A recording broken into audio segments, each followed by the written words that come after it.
Wahai para sekte-sekte yang tersesat, segeralah berkumpul di sini dan saya sebagai orang yang paling ganteng di antara yang ganteng akan kembali melanjutkan kisah dari serial Game of Thrones yang mana di season 2 episode kelima ini kita akan disuguhkan dengan hal-hal yang tak terduga sebelumnya, yang mana setiap tokoh dari serial ini mulai menunjukkan taringnya masing-masing.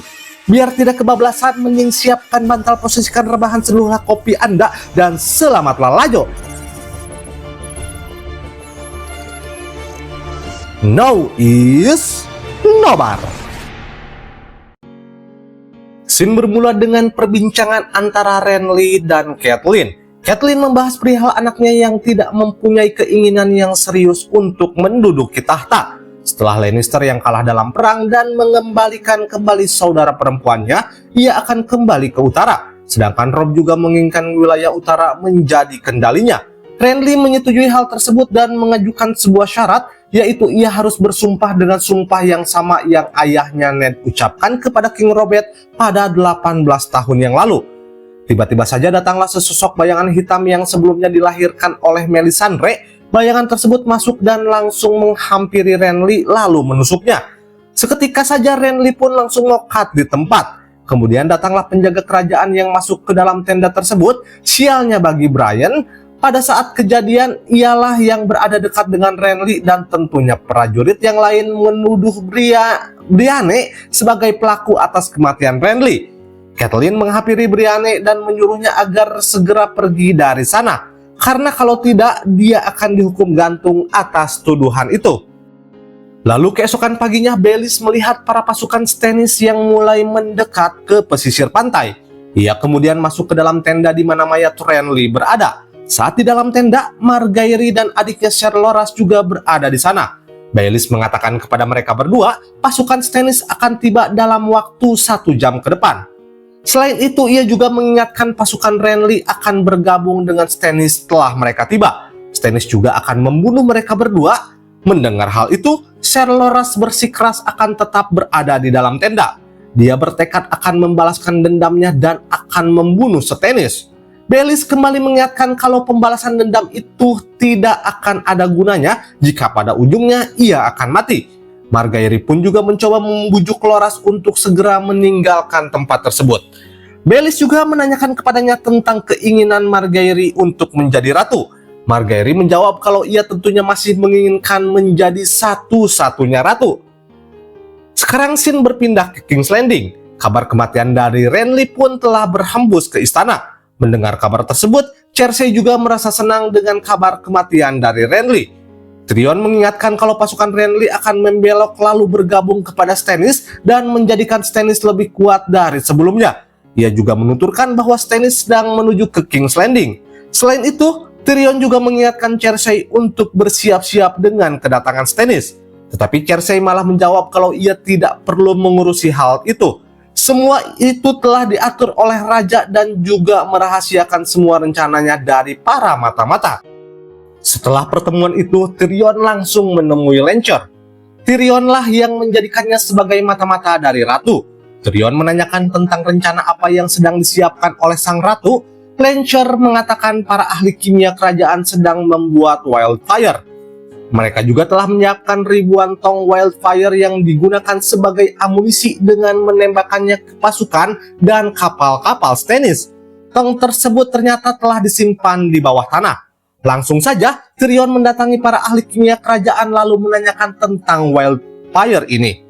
Ahli kimia tersebut menjelaskan bahwa wildfire sudah dibuat jauh sebelum Ratu Cersei memerintah. Bahkan sudah ada pada masa kerajaan Targaryen. Karena pada dahulunya wildfire ini adalah kekuatan utama setelah kepunahan naga di Targaryen.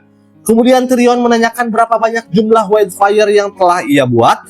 Kemudian Tyrion diarahkan ke sebuah ruangan penyimpanan. Ternyata saat ruangan tersebut dibuka, Tyrion terpana dengan banyaknya jumlah guci penyimpanan wildfire tersebut.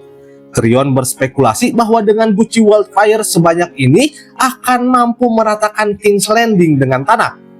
Tyrion memerintahkan untuk tak lagi membuat wildfire untuk sang ratu, tetapi Tyrion menugaskan untuk membuat wildfire untuk dirinya sendiri. Scene sekarang berpindah kepada kisah Arya. Sekarang ia telah menjadi seorang pembantu dari Twin Lannister. Ia sekarang berada di ruangan di mana Tywin Lannister yang sedang merancang strategi bersama para komandannya. Tywin yang menganggap remeh Robb Stark dan kehabisan strategi untuk mengalahkannya. Arya yang tak sengaja mendengar percakapan mereka, lalu tiba-tiba Tywin bertanya dari manakah ia berasal. Arya menjawab kalau ia berasal dari utara. Kemudian Arya diperintahkan oleh Tywin untuk mengambil air. Pada saat ia dalam perjalanan mengambil air, Arya tak sengaja bertemu dengan seorang tahanan yang ia selamatkan dahulunya ketika penyerangan yang dilakukan oleh pasukan Lannister. Ternyata orang tersebut adalah Jaqen H'ghar. Diketahui juga ia dikenal sebagai pembunuh misterius yang paling ditakuti dan juga memiliki keahlian yang dapat berubah-ubah bentuk wajah. Ia mengatakan kepada Arya bahwa ia memiliki hutang kepadanya. Lalu ia menawarkan untuk menyebutkan 3 nama untuk dibunuh sebagai imbalan atas jasanya tersebut. Lalu Arya menyebutkan seseorang yang ia tidak ketahui namanya dan ia disebut sebagai Tickler, seseorang yang bertugas menginterogasi tahanan yang berada di Harrenhal. Lalu Jaqen pun pergi. Pada ujungnya, di saat Arya yang sedang bersama Gendry, tiba-tiba mereka mendengar sebuah teriakan dari Harrenhal dan terlihat seseorang yang melihat ada mayat yang tiba-tiba saja jatuh dari atas bangunan. Ternyata mayat itu adalah si Tickler, orang yang bertugas menginterogasi tahanan, dan Arya melihat langsung Jaqen yang ternyata juga berada di bangunan tersebut. Kembali ke kisah Daenerys yang berada di kota Court. Terlihat ia yang sedang mengajari naganya untuk bisa menyemburkan api sesuai perintah yang ia sebutkan. Ia terlihat juga menikmati kediaman dari keramah tamahan seorang Kharo. Daenerys kemudian pergi ke sebuah tempat perayaan yang menyambut kedatangannya di sana. Di sana ia bertemu dan seorang yang bernama Piatre, salah satu dari 13 penguasa yang berada di Court. Ia adalah seorang penyihir di tempat tersebut.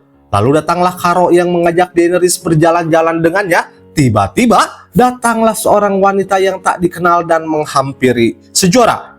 Ia mengatakan kepadanya bahwa Daenerys berada di tempat yang berbahaya dan butuh perlindungan lebih dari sebelumnya. Dan wanita tersebut lalu pergi. Di dalam perjalanannya dengan Kharo menawarkan untuk mendanai invasi Daenerys ke Westeros dengan imbalan menikahinya. Kemudian dia meminta nasihat Jorah tentang lamaran tersebut dan Jorah memperingatkan agar tidak menerima tawaran apapun. Jorah menyarankan bahwa setidaknya mereka akan berhasil jika dia mencapai Westeros hanya dengan 1 kapal saja, tidak lebih daripada itu. Kembali kepada kisah Catelyn yang lari bersama Brienne. Saat di dalam perjalanan mereka beristirahat di dekat sungai, Catelyn mengatakan kepada Brienne semua itu bukanlah kesalahannya dan meyakinkannya untuk tidak bertindak bodoh. Karena pasukan Stannis sekarang semakin banyak setelah kematian dari Renly. Brienne menuturkan bahwa Catelyn memiliki keteguhan hati. Ia akhirnya memutuskan untuk menjadi pelindung Catelyn dan bersumpah akan menjaganya walaupun nyawa sebagai taruhannya. Kembali kepada kisah Theon yang sedang bersiap untuk berangkat menuju ke utara. Ketika ia bersiap dan para awak kapalnya akan naik ke kapal, ternyata awak kapalnya tidak mau mendengarkan Theon. Para awak kapal mengatakan kepadanya bahwa mereka tidak membutuhkan seorang kapten, karena bagi mereka, Theon hanyalah orang baru yang baru datang ke sana. Lalu Theon bertemu dengan Dagmar. Ia mengatakan kepadanya bahwa ia perlu membuktikan dirinya kepada para prajurit. Maka dari itu Theon berencana untuk menyerbu Torrhen Square untuk menarik pasukan Hostak yang tersisa dari Winterfell. Bergegas Theon lalu berangkat menuju ke utara. Sementara itu di Winterfell, Bran yang sedang memerintah di sana tiba-tiba mereka mendengar kabar dari Ser Rodrik bahwa Torrhen Square diserang. Mr. Luwin mengatakan tidak mungkin pasukan Lannister menyerang ke sana. Rodrik pun mengatakan bahwa mungkin pasukan tersebut adalah para pedagang senjata yang bersekongkol dengan Lannister. Ser Rodrik kemudian meminta bantuan pasukan dari Bran pun memerintahkan untuk membawa semua pasukannya ke Torrhen Square. Setelah pertemuan itu, Bran meminta untuk pergi berjalan-jalan sore. Saat Bran sedang bersiap-siap untuk berjalan dengan kudanya, ia membahas mimpinya tentang burung gagak bermata 3 dengan Osa, tetapi wanita itu menolak untuk menafsirkan mimpinya dan mengatakan semua itu hanyalah sebuah mimpi. Ia juga mengaku bermimpi tentang laut yang membanjiri Winterfell dan menenggelamkan rakyatnya, termasuk Ser Rodrik. sekarang berpindah ke kisah Jon Snow yang sampai di The Wall. Pasukan Nightwatch membuat kemah dan menunggu kedatangan Qhorin. Saat mereka membuat kemah, tiba-tiba mereka mendengar satu kali tiupan trompet yang menandakan bahwa itu adalah pasukan Nightwatch yang lain. Ternyata itu adalah Qhorin yang datang mendatangi rombongan tersebut. Ia mengatakan bahwa Mance Rayder memiliki pasukan yang sangat banyak dan ia juga menguasai tempat tersebut. Qhorin menyarankan untuk menyusup ke pasukan tersebut dan membunuh Mance Rayder secara diam-diam. Mendengar saran tersebut, Jon Snow lalu mengajukan diri untuk ikut bersama dengan Qhorin. Akhirnya Lord Commander mengizinkan Jon untuk ikut bersama Qhorin dalam menjalankan misi tersebut. Berakhir sudah episode kelima ini guys.